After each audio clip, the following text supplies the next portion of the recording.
అవని ఆఫీస్‌కి రాగానే అక్షయ్ ఇలా అంటూ ఉంటాడు. ఇక మీద మీరు ఈ జాబ్ చేయవలసిన అవసరం లేదు. నేను మిమ్మల్ని రిజైన్ చేస్తున్నాను. మీరు ఇక్కడి నుండి వెళ్ళిపోండి అని చెప్పి అక్షయ్ అంటూ ఉంటాడు. అది వినగానే అవని ఒక్కసారిగా షాక్ అయిపోతుంది.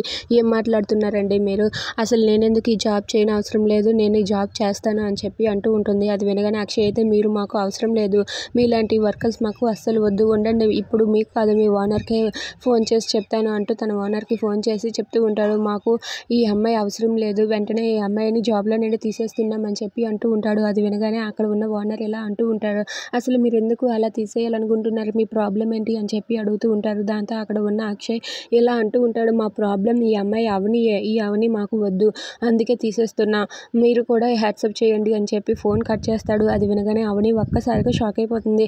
ఏంటండి నాకు ఇంకొక ఆఫీస్‌లో జాబ్ దొరకక నేను ఇక్కడ ఉద్యోగం చేయటం లేదండి. రోజు మిమ్మల్ని చూస్తూ ఉంటాననే నేను ఇక్కడ ఉద్యోగం చేస్తున్నానండి.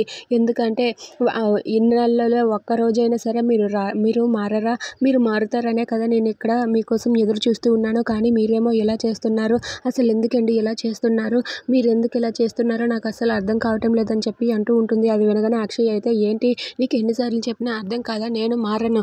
నువ్వు నాకు అవసరం లేదు. అందుకే నువ్వు మర్యాదగా ఎక్కడి నుండి వెళ్తావా లేదా? ఇప్పుడే రిజైన్ లెటర్ తీసుకుని వెళ్ళిపో అని చెప్పి అంటూ ఉంటాడు. అది వినగానే అవని ఒక్కసారిగా షాక్ అయిపోతుంది.